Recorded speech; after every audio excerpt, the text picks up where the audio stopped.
अब आ जाएं अब अक्टूबर में, दिस इज़ अक्टूबर 2021, ठीक, जिसमें उन्होंने कहा जी कि मैं अगले नवंबर में चेंज होनी है, तो मैं मोरे जो है इमरान खान साहब ने कहा कि मैंने यहाँ प्लेस करने हैं, और उसके ऊपर जो है वो टेंशन जो है डेवलप होनी शुरू हो गई। वहाँ से इनके इंटरेस्ट जो है जनरल फैज़ और जनरल बाजवा के स्प्लिट होने शुरू हो गए ना। जनरल बाजवा चाहते थे कि वो खुद टिके रहें पहले, wasn't that a fact? नहीं, खुद टिके रहे, लेकिन अगर वो नहीं टिके तो ऑब्वियसली किसी और को टिकाना चाह रहे थे।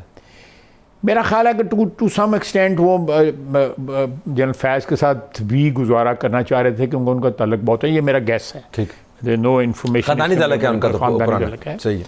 उस वक्त को इनमें ज़रूर हुआ है कि अपना इंटरेस्ट उन्होंने वॉच करना शुरू कर दिया। ये सारे कंजक्चर्स हैं मेरे, based on information and some informed guesses हैं।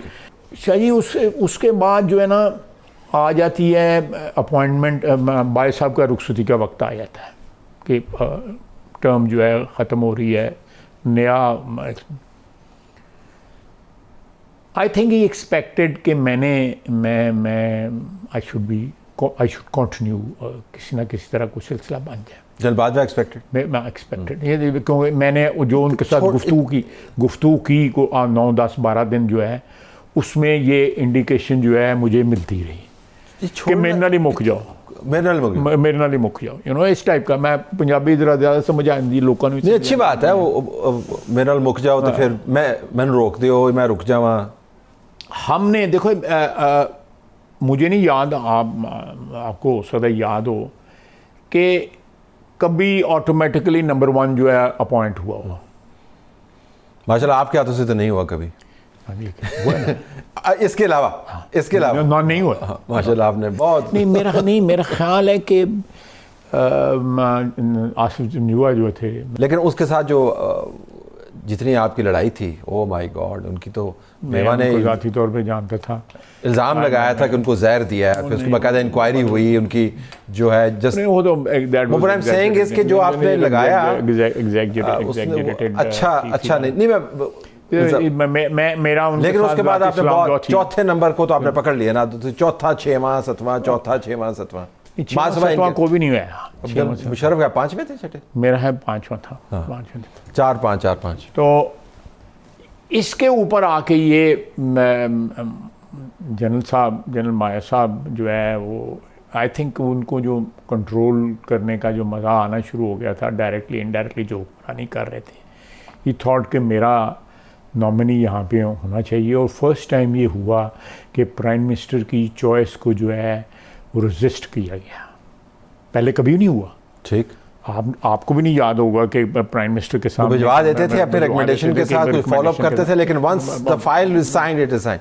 तो ये रेजिस्टेंस की क्या मतलब, ये यू वांटेड टू कंटिन्यू, नहीं मज़ाहमत कि अगर मुझे फाइल रोकी हुई थी ना, नहीं फाइल क्या, हम चाहते थे कि नाम जो है वो जो है नंबर 1 पे जो नाम है उसको कर दिया जाए, कोई इसमें कोई झगड़ा नहीं है। मैं नहीं जानता था, नो मेरी 1-2 दफ़ा मुलाकात जब मैं पहले डिफेंस मिनिस्टर था उस वक्त हुई थी, शहबाज साहब भी नहीं जानते थे, लेकिन ही केप्ट ऑन इंसिस्टिंग। उन्होंने कहा मुझे कि मैं फैज़ को ड्रॉप कर रहा हूँ, तो आप भी जो है ना अपनी चॉइस ड्रॉप कर रहे हैं। अच्छा, हाँ, और उन्होंने फिर एक नाम सजेस्ट किया, मैं अच्छा नहीं लगता उनका नाम। और साथ साथ जो है इंटरेस्टिंग जो बात ये है कि साथ साथ वो पॉलिटिकल डैबलिंग कर रहे थे। कैसे? वो हमारे ही एक साथी को उन्होंने रिक्रूट किया हुआ था इसके लिए, और वो लंदन 2-3 दफ़ा उन दिनों में गए, मियाँ साहब के साथ भी उन्होंने कांटेक्ट किया, और he was trying to have a side settlement और side show कि किसी तरह मेरी, अगर ये नहीं मान रहे तो हो सकता है मैं वहाँ पे अपनी बात मनवा लूँ। अच्छा, और उसमें जो एमएसवी थे उनका अपना इंटरेस्ट था कि वो प्रॉब्ली चाहते थे कि कोई नई अरेंजमेंट जिस वक्त ही हो तो फिर मेरा नाम सामने मेरा सामने आया, बाजवे का बंदा लग जाए तो मैं प्राइम मिनिस्टर बन जाऊँ, सादा अल्फाज में।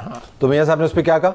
नहीं मैंने मियाँ साहब से पूछा ही नहीं है, क्योंकि रिजल्ट मेरे सामने आ रहे थे। हाँ सही है कि मुझे कुछ कन्वे ही नहीं हुआ था। अगर कोई वो बात हुई होती, कोई सॉलिड बात हुई होती तो मुझे कन्वे होता था कि भाई हाय साहब तुझे इंज नहीं करना, तुझे इंज करना, तो मैं उसकी तमील कर देगा। या शहबाज शरीफ को कन्वे होता, शहबाज शरीफ मुझे कन्वे करता, लेकिन ऐसी कोई बात नहीं।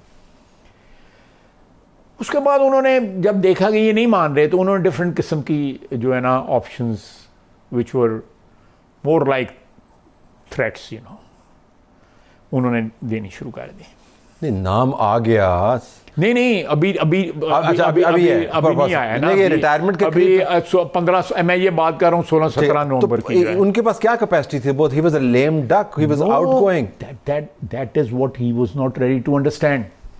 वो कॉम्प्रीहेंड नहीं कर रहे थे, या वो क्या कहते हैं, वो उससे रेकंसाइल नहीं कर पा रहे थे कि माई टेन्योर और माई डेज रुखसती का वक्त आ गया, मेरा रुखसती का वक्त आ गया। अल्लाह अकबर करो तो इज्जत आबरू नाल घर जा। क्या थी कि मैं क्या करूंगा, मार्शल लगा दूंगा? हर किस्म की जो भी आप सोच सकते हैं। You are a political analyst. मैं तो यही सोचता हूँ कि मार्शल लगा देंगे, इसके अलावा क्या मतलब उस नहीं वो ये तो थ्रेट सी ना, ते नाल वो सानू ही कोई थोड़ा सारा कि जी इंज कर लेने इंज कर। अच्छा ठीक है, कि carrot and stick. Carrot and stick, कभी कैरेट पकड़ा देंगे सन ते कभी स्टिक उदी भी जड़ा झलकी करा देंगे सन, नॉट नोइंग के he had, he was at end of the road, at the end of the road, and उनको वो डिल्यूजनल बंदा हो जाता है, कट ऑफ फ्रॉम रियलिटी। तो फिर आखिर में रुका कहाँ पे? ख्वाहिशात जो है आखिरी दिन जो है ना, ये now I'm talking of 19th और 20th of November। तो आखिरी दिन ये देखना, ये मैं अब इस दौरान जो है इन्होंने में ड्रॉप कर दिया नाम उनका कि फैज साहब का मैं नहीं परसू कर रहा। देखें, हालांकि मेरा ख्याल वो परसू करना भी नहीं चाहते थे, लेकिन उन्होंने बार्गेनिंग जितना है साढ़े तो सान चढ़ा आता है। इस सारे मामले के अंदर फैज साहब अपनी जो है ना वो गेम पे थे कि भाई ये मेरे से ट्रेन मिस हो गई है, मैं प्लेटफॉर्म पे खड़ा रह गया हैं, तो मनु पहला जो है वो मनाया नहीं गया। जो एक मैनूवर जनरल बाजवा कर रहे थे और एक मैनूवर जनरल फैज कर रहे थे। General Bajwa in my humble opinion had already abandoned him. ठीक, उनको अबैंडन कर चुके हो। ठीक, हमारा एक स्टैंड था जो through out agreement in negotiations में रहा कि जैन साहब हम नंबर 1 को रिकमेंड कर रहे हैं, अगर हम कर ही रहे हैं, सोर्ड ऑफ ऑनर हैं, आपने उसको DGI-SI बनाया, आपने DGMI बनाया, कोर कमांडर बनाया, there is nothing lacking in outstanding. तो और नंबर 1 आपके हिसाब किताब से नंबर 1, तो ये आप व्हाई यू रेजिस्टिंग? वो कह रहे आउटस्टैंडिंग तो है, but I don't want to be the outgoing. हाँ, वो आउटगोइंग नहीं बनना चाह रहे थे ना। कि ये नेगोशिएशन जो आपने लफ्ज़ इस्तेमाल किया, बातचीत, ये क्यों स्ट्रक्चर्ड थी या वैसे वज़ीर मिस्री इधरों पैगाम काल देता है, इधरों काल देता कि ये जो मैं बात बता रहा हूँ, हाँ, कि जनरल बाजवा के साथ डायरेक्ट आप सब वसी तो गल्लां करने पे। I used to travel on helicopter and go to army house every night, क्योंकि TLP ने इत्थे करना ही था असी, तो I could not travel by road. Speaker Punjab assembly Malik Ahmad खाली जा रहा है, वहाँ पे जा रहे हैं, शामी उत्थे पहुँच जाना है, तो 2-4 घंटे लाना है, आके मियाँ शहबाज शरीफ को रिपोर्ट देनी है कि यह सिचुएशन है, तो यह सिचुएशन है। उस तरह आपके सामने बैठ के I am just trying to understand कि ये बिल्कुल जो कह रहे हैं मुझे समझ गया, क्या डिटेल है, मैं बिल्कुल समझ गया, तो जो कहने लगेगी